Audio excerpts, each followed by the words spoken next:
Je ne sais pas pour vous, mais j'en ai assez des migrants de deuxième et troisième génération ingrats qui n'ont rien de positif à dire sur les pays dans lesquels ils sont nés. Ils devraient être reconnaissants que leurs parents aient quitté leur pays du tiers-monde et leur aient permis de naître dans un pays développé, où ils ont eu accès à des universités de premier plan et à des logements dont leurs parents n'auraient pu que rêver. Ils n'auraient dû pu en bénéficier qu'en faisant partie du 1% le plus riche, ce qui n'était pas le cas, raison pour laquelle ils ont quitté ces pays. Au lieu d'être reconnaissants, ils critiquent en toujours ces pays. J'en ai assez, je suis fatigué, je ne suis même pas un migrant de deuxième génération. Je suis un migrant de première génération. C'est pourquoi je crois qu'il est de mon devoir moral de dénoncer ces migrants. Ça n'est rien grâce. Parce que lorsque le moment de rendre des comptes viendra, vous saurez faire la différence entre le bon migrant et le mauvais migrant. De quoi est-ce que je parle? Laissez-moi vous montrer quelques-unes de ces vidéos, d'accord? Permettez-moi de vous présenter cette femme, Zara Sultana. Regardez-la.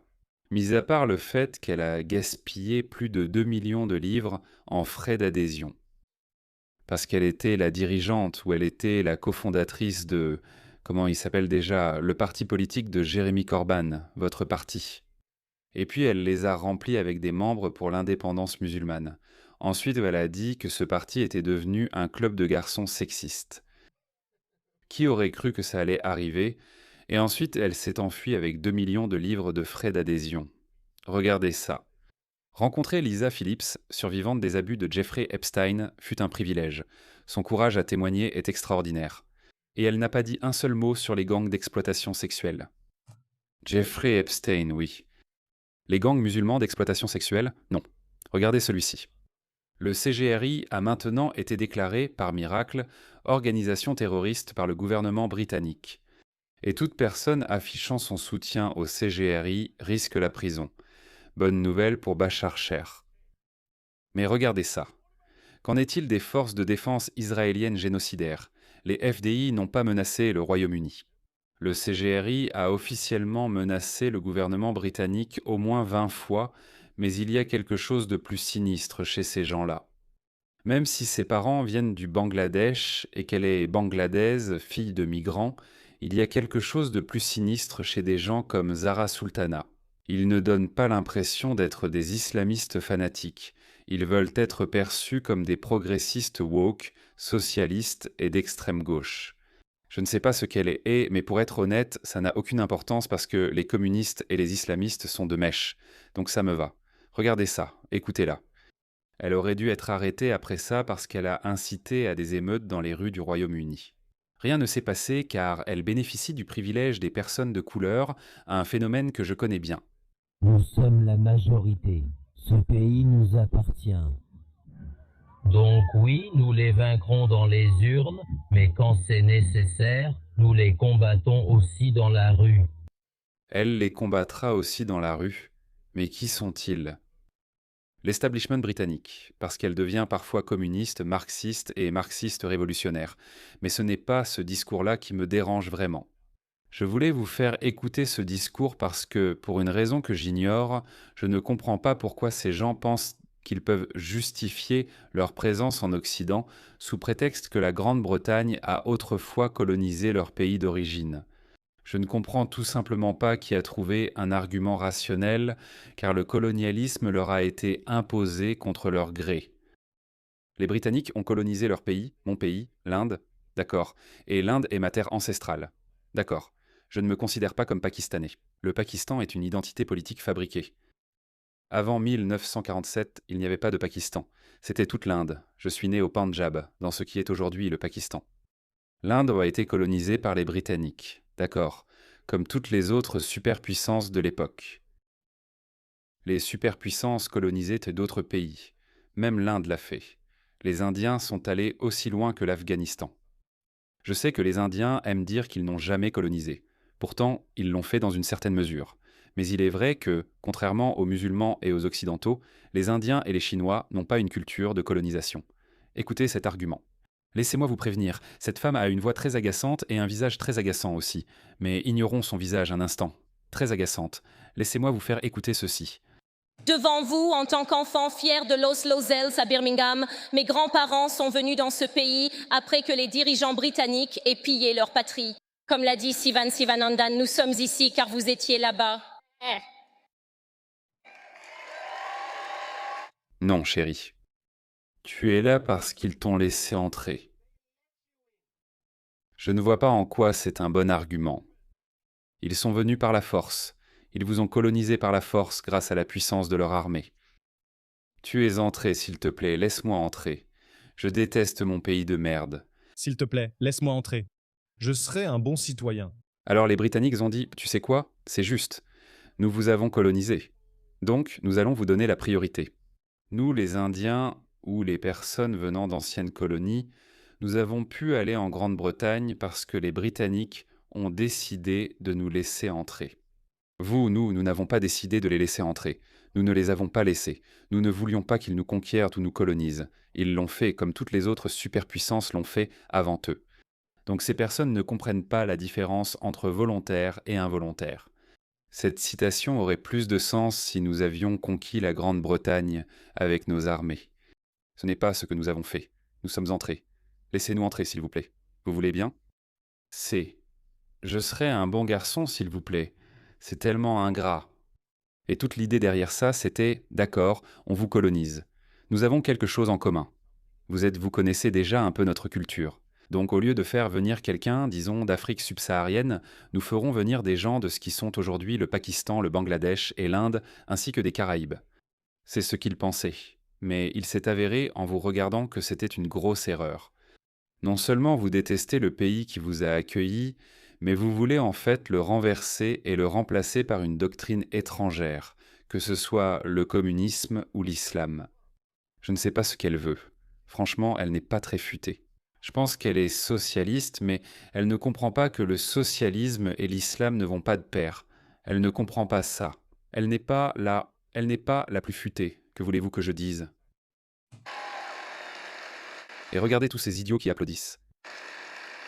Idiots. J'ai grandi en entendant les politiciens et les policiers dire que mon quartier était suspect ou sans valeur parce que nous avions commis 2 infractions dès notre naissance. Non, pas 2 infractions. Vous en avez commis beaucoup parce que maintenant nous savons que toutes les zones de migrants, pas seulement les Bengalis ou les Pakistanais, toutes les zones de migrants dans tous les pays développés ont un taux de criminalité plus élevé. Et maintenant, nous savons qu'à Birmingham, à Manchester et dans toutes les zones musulmanes, les musulmans sont surreprésentés au GCSE et dans l'exploitation sexuelle d'enfants en groupe. Quand va-t-elle en parler ? Elle n'en parle jamais, jamais, jamais. Pourquoi ? Parce qu'encore une fois, son agenda est simplement de tout reprocher à l'Occident sans aucune honte et de tout renverser. Nous étions musulmans et issus de la classe ouvrière et je ne m'excuserai jamais pour l'un ou l'autre. On n'a plus besoin de tes excuses. Voilà pourquoi ces gens doivent être expulsés, ceux qui n'aiment pas. Tu vois comment elle a fusionné les 2 identités ? La classe ouvrière et musulmane. Et elle va aussi utiliser Brown. Mais Tommy Robinson est issu de la classe ouvrière. La plupart de la classe ouvrière britannique d'aujourd'hui n'aiment pas ça. Ils n'aiment pas la dilution de leur culture et de leur mode de vie par ces gens. La classe ouvrière ne t'aime pas. Le communisme et le socialisme sont en fait, pour une raison étrange, très courants et populaires parmi l'élite britannique. Cette même élite qui a exploité les colonies, cette même élite qui exploite encore la classe ouvrière, ils vivent dans leur propre monde imaginaire. Quel perdant. Eh bien, regarde-les tous. Tu vois, ce sont tous des élites. Ce sont tous des élites britanniques blanches. Idiots. Et oui, les enjeux sont énormes.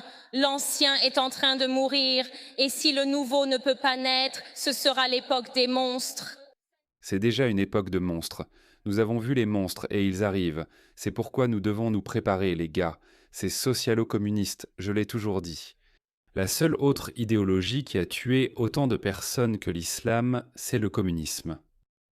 La seule raison pour laquelle l'islam a tué plus de personnes que le communisme, oui, plus de personnes que le communisme, c'est parce que l'islam a eu 1300 ans de plus pour le faire. Les communistes n'ont eu qu'un seul siècle, le XXe siècle. Et oui, ils avaient l'ère industrielle à leur avantage. C'est pour ça qu'ils ont rattrapé leur retard. Ils ont tué quoi ? Environ 80 à 100 millions de personnes en un seul siècle. L'islam aurait soi-disant tué près de 3 à 400 millions de personnes. Donc par habitant ou par siècle, bien sûr, je pense que les communistes l'emportent. Mais si les musulmans avaient eu accès à des moyens de mise à mort industrialisés, alors oui, le nombre de morts pourrait être bien supérieur à 400 millions. Ces gens sont horribles. Vous voyez, les socialistes et les communistes sont des gens extrêmement dogmatiques. Nous n'avons pas besoin d'expérience de pensée. Il suffit de regarder le XXe siècle. Ils tuent des gens, ces païens sans Dieu. Je suis une personne sans Dieu, mais je suis une personne occidentale, libérale et sans Dieu. D'accord, je déteste le totalitarisme. Je suis un partisan des démocraties libérales occidentales, c'est pourquoi j'ai plus de points communs avec les chrétiens occidentaux qu'avec ces musulmans orientaux ou les socialo-communistes. Les socialistes et les communistes, ils vont tuer 100-200 millions de personnes. Maintenant, ils disent qu'ils s'appellent démocrates socialistes. Désolé, social-démocrate. Non, oui, démocrates socialistes. Comme la Suède, ils aiment utiliser ce terme. En fait, je lisais. En fait, je regardais une vidéo hier de Visual Politics.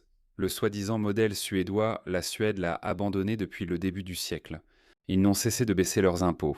Ils ont aboli l'impôt sur la fortune et les droits de succession. Et ils essaient de revenir autant que possible à l'économie de marché. Eh bien, ils ont toujours eu une économie de marché, une économie de type capitaliste, mais ils imposaient simplement beaucoup. Mais quand on commence à trop taxer, on commence à tuer les entreprises. Mais ces gens-là ne comprennent pas ça. Donc, socialistes communistes, elles tueraient des millions si elles en avaient l'occasion, mais socialistes, mais ces démocrates socialistes ou socialistes communistes, peu importe comment ils veulent s'appeler, si ça ne tenait qu'à eux, ils tueraient dans des centaines de millions de personnes pour poursuivre leurs objectifs socialistes communistes. Et les islamistes, on les connaît déjà aussi. Eux aussi tueraient des centaines de millions de personnes juste pour établir un califat. On ne peut pas prétendre ignorer ça, les gars. On ne peut pas dire qu'on ne savait pas que ça allait arriver. C'est déjà arrivé. Quel est le vieux dicton que George W. Bush a écorché? Trompe-moi une fois, honte à toi. Trompe-moi 2 fois. Un imbécile peut récolter plein d'ordures. Non, trompe-moi une fois, honte. Trompe-moi une fois, honte à toi. Trompe-moi 2 fois, honte à moi. Je crois que c'est comme ça qu'on dit. Bref, finissons ce discours idiot. Des politiciens intéressés qui président au déclin et à la décadence, poussant la colère du peuple vers l'extrême droite. Mais depuis New York, au cœur même de l'Empire, une nouvelle manière de faire de la politique émerge. Zohran Mamdani, ouvertement socialiste, ouvertement musulman, immigré sans complexe. Je suis immigré sans complexe, ex-musulman sans complexe, basané sans complexe et admirateur assumé de la civilisation capitaliste occidentale. Va te faire voir, Harris Sultan. Va te faire foutre. J'ai construit une campagne qui a prouvé ce qui est possible lorsque la classe ouvrière unit des personnes qui ont l'air différentes. Ont l'air différentes. Vous savez qui les a élus? Il y a eu un sondage a été publié. J'espère pouvoir retrouver ça. Je ne trouve pas cette statistique, mais ceux qui ont le plus voté. Quand on analyse les gens en fonction du temps qu'ils ont passé à New York, ceux qui sont nés à New York ont été ceux qui ont le moins voté pour Mamdani. Les personnes vivant à New York depuis moins de 5 ans ont été celles qui ont le plus voté pour lui. Donc ça vous montre en gros qui sont ces gens. Le multiculturalisme est en train de tuer l'Occident. Et plus tôt, elle a dit « Je suis née dans un quartier de migrants et j'étais coupable de 2 crimes, être migrante, être brune, être musulmane et être de la classe ouvrière. » Manifestement, elle ne se préoccupait pas de la classe ouvrière, ajoutant cela uniquement pour appuyer son discours socialiste. Écoutez ça, ce sont les propres statistiques du gouvernement britannique, d'accord? Leurs propres statistiques. Écoutez bien. L'analyse du ministère de la Justice, obtenue dans le cadre d'une demande d'accès à l'information, a révélé qu'entre 2021 et 2023, les ressortissants étrangers ont été condamnés pour des infractions sexuelles à un taux de 71%. C'est plus élevé que pour l'ensemble de la population britannique. 71% de plus. Et cela, encore une fois, uniquement lorsque leur origine ethnique et leur statut d'immigration ont été enregistrés. Parce que la plupart du temps, ces gouvernements occidentaux de gauche woke n'enregistrent même pas ces informations. Donc oui, il n'y a pas de nouvel ordre mondial qui arrive. Oui, ces gars-là ont très bien réussi à détourner les réseaux sociaux, à faire taire les critiques, mais c'est fini les gars. Mamdani, c'est leur dernier coup de dé. Les démocrates sont en train de mourir en Amérique. Ils disent que les démocrates se sont maintenant tournés vers le camp d'AOC et de Bernie Sanders. Donc, les anciens démocrates patriotes ont disparu. Les démocrates de Bill Clinton ou même de Barack Obama ont disparu. Nous assistons maintenant à l'évolution du Parti démocrate et ils sont devenus complètement socialistes, voire communistes. Et je ne pense pas qu'ils survivront. Vous savez pourquoi je crois qu'ils ne vont pas survivre? C'est parce que l'idée du communisme ne fonctionne pas. Deng Xiaoping a dit que le communisme est censé être une prospérité partagée, pas une pauvreté partagée. Et c'est ce que c'était. Et après cela, parce qu'il est allé au Japon et il a vu, attendez une seconde, nous sommes censés être l'utopie des travailleurs. Nous devrions être un paradis sur Terre. Mais en réalité, notre peuple vit dans la misère. Et c'est exactement ce que nous voyons partout dans ces pays qui veulent être socialistes. Alors il a pris et donc il a transformé la Chine en une société capitaliste. La Chine que nous voyons aujourd'hui est un pays capitaliste, d'accord, avec la mainmise du PCC dessus. Mais ces gens veulent revenir au communisme stalinien ou maoïste.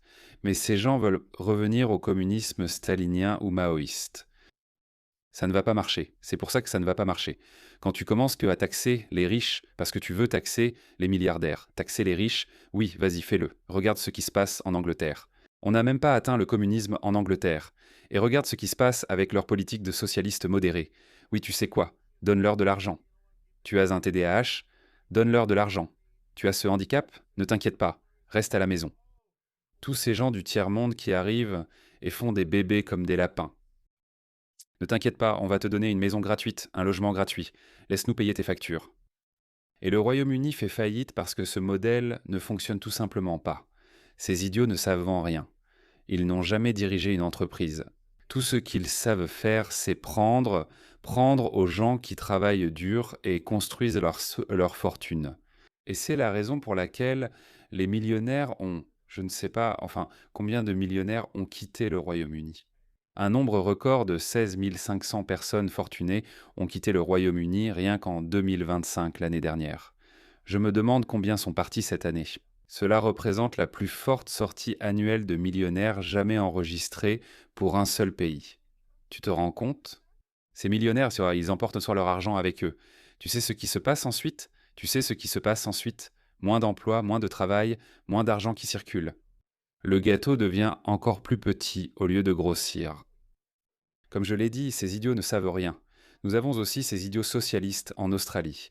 Anthony Albanese n'a jamais dirigé une entreprise de sa vie. Jacinta Allan n'a jamais dirigé d'entreprise. Penny Wong non plus, tout ce qu'elles savent faire, c'est s'enrichir avec l'immobilier et taxer les riches. On ne peut pas, les gars. Les islamistes sont mauvais. Les socialistes communistes sont horribles. Et leur alliance est une catastrophe. Réveillez-vous. Ne laissez pas ces maniaques s'approcher du pouvoir. Prier différemment et aimer différemment. Que veux-tu dire par aimer autrement? Écoutez ce clown. Immigrer. Mon Dieu. A mené une campagne qui a prouvé ce qui est possible lorsque la classe ouvrière unit des personnes qui ne se ressemblent pas, priant différemment et aiment. Jouent, priant, aiment et ont une apparence différente. Il faut leur rappeler qu'elles restent minoritaires dans ces pays. Vous voyez comment ils mélangent toutes ces différentes identités, ces groupes identitaires, puis ils les combinent et essaient de faire croire que c'est tout un seul ensemble. Ce n'est pas le cas. Jude Bellingham, pour ceux d'entre vous qui ne le connaissent pas, c'est un footballeur anglais. Donc il a dû jouer un rôle crucial dans la victoire de l'Angleterre contre, c'était le Mexique? Non, c'en était un autre. Ah, contre la Norvège. Donc Rupert Lowe a dit « Jude Bellingham, c'est ça, oui ». Et elle répond « Ne prononce pas le nom de Jude Bellingham. Il est à moitié blanc, à moitié noir. » Ce n'est pas un socialiste, ce n'est certainement pas un islamiste. Et elle essaie de se l'approprier. Mais qu'est-ce qui ne va pas chez ces gens? Si ça ne tenait qu'à elle, si elle mettait sa casquette d'islamiste, elle transformerait la Grande-Bretagne en califat. Il est mort. Ou au mieux un dhimmi. Si elle met sa casquette de socialiste communiste, il est fichu parce qu'elle va s'approprier tous ses biens privés. Voilà ce que sont ces gens, c'est ce en quoi ils croient. Taxer les riches, c'est essentiellement abolir la richesse et la propriété privée. Soyez honnêtes, dites-nous qui vous êtes et ce en quoi vous croyez.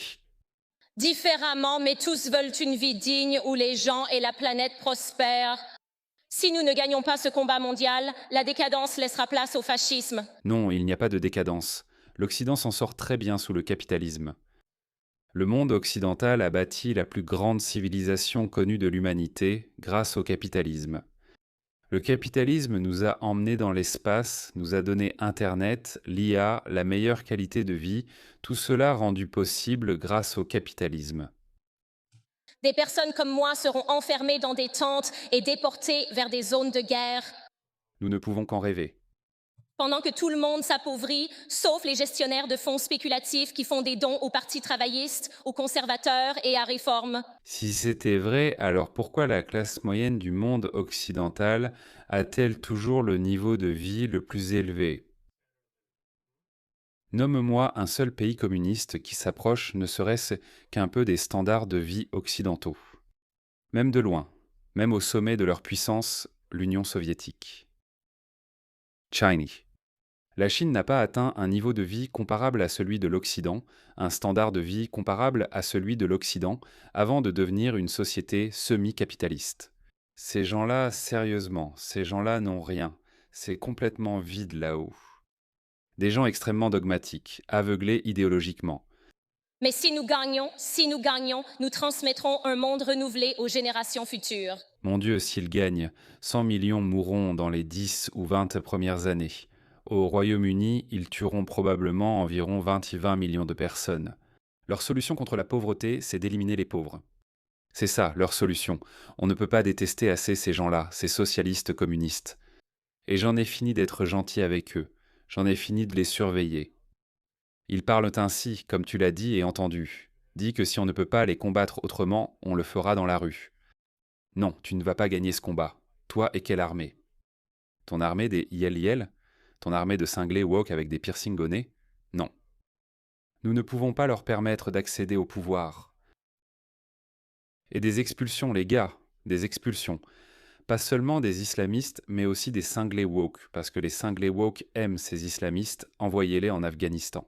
Je suis sûr que ces talibans afghans adoreraient s'amuser avec ces garçons et filles aux cheveux violets.